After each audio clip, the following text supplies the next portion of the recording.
Assalamu alaikum. Dr. Saab, it's a privilege to be with you here in this interactive session, and welcome to Pakistan. I'm Alina Shigri from ABN News.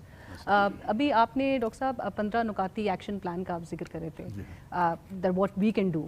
So what is the way forward for the people of Gaza? Should they continue with their jihad and fight against Israel? And is jihad mandatory under such circumstances? And second part मेरे question का है, for a society that's facing suppression, that faces violence against women, children, minorities, how can such society be healed under Islamic teachings? पहला सवाल है आपके कि जो मुसलमान जो गाज़ा में हैं उनके लिए सलूशन क्या है, क्या उन्हें जिहाद कंटिन्यू करना चाहिए? सबसे पहले ये जो जिहाद की मानी इम्पॉर्टेंट है, जिद्दोजहद। तो जिहाद को जो मीडिया ने जो गलत पिक्चर पेंट किया है, क्या it is like going for battle field, that's one type of जिहाद। बट अक्सर जो जिहाद है जिद्दोजहद करना, टू स्ट्राइव एंड स्ट्रगल, और कई किस्म के हैं ना, one of the high level जिहाद अगेंस्ट योर नफ्स। और मैंने कहा हूँ कि आज जो मुसलमान गाज़ा में जो कर रहे हैं, मेरे हिसाब से वो फ़र्ज़ किफ़ाया कर रहे हैं। They are protecting the third holiest site, ये तीसरी सबसे होलीस्ट साइट दुनिया में है, जो आज जो है मस्जिद अक्सा, उसको प्रोटेक्ट कर रहे हैं। अगर वो नहीं करेंगे तो हम पे फ़र्ज़ होएगा। तो मेरे हिसाब से फ़र्ज़ किफ़ाया कर रहे हो। और जो फतवा जो मुफ्ती साहब ने जो पाकिस्तान में दिए थे, जो देवबंद के जो मुफ्ती तकी उस्मानी, उनने जो फतवा दिए थे लास्ट दिसंबर को कॉन्फ्रेंस में, मेरे नज़दीक इट वाज वंडरफुल। तो मुफ्ती तकी उस्मानी साहब ने कहा था कि उनके नज़दीक, वो दिसंबर में कहा था, जो वॉर को हार्डली 2 महीने हो चुके थे, उनके नज़दीक सीज़ फायर गलत है, नहीं होना चाहिए, ये गाज़ा वॉर का सीज़ फायर नहीं होना चाहिए।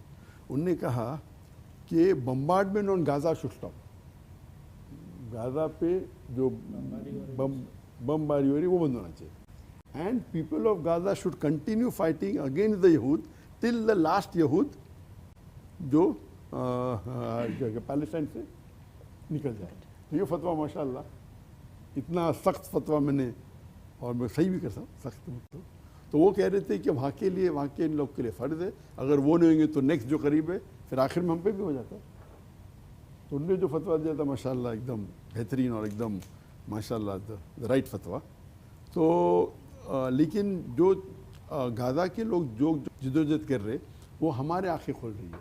हम जब पढ़ते कुरान मजीद के आए थे, उनकी मानी जब पढ़ते हैं और ये हदीस पढ़ते हैं कि सहाबास कैसे थे, हमें यकीन नहीं होता ऐसे लोग ज़िंदा है क्या नहीं। अभी हम देखते हैं कि एक माँ अपने बच्चे अगर शहीद होता है, वो अल्लाह से कह रही है कि अगर आप 10 बेटे भी देंगे मुझे तो मैं आपके नाम पे उन्हें कुर्बान कर दूँगा। और ये जो गैर मुसलमान देखते हैं कि ये कैसा दीन है, कैसा मज़हब है, ये कौन है अल्लाह जिसके लिए उनको, उनके बच्चे लोग का कत्ल हो रहा है, उनके ऊपर इतने मजबूरियाँ आ रही, इतने एट्रोसिटीज़ आ रहे, फिर भी वो अल्हम्दुलिल्लाह कहते, प्रेज़ बी टू अल्लाह, फिर भी कहते माशाअल्लाह।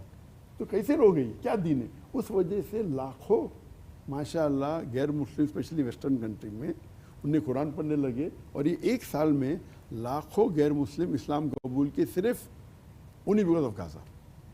तो वो जिहाद साथ में कर दावा भी कर रहे, तो simultaneously they are doing two things. और हमें भी इस्लाम सिखा रहे, इस्लाम भी कर रहे, तो जिहाद भी कर रहे, इस्लाम भी कर रहे, दावा भी कर रहे। This is called killing 3 birds with 1 stone, एक तीर से तीन का शिकार। तो मैं अल्लाह गिव द मार्टर जन्नत फिरदौस, और अल्लाह ताला उनको सब्र दे, और इंशाअल्लाह अल्लाह ताला उनको फतह भी देंगे इंशाअल्लाह।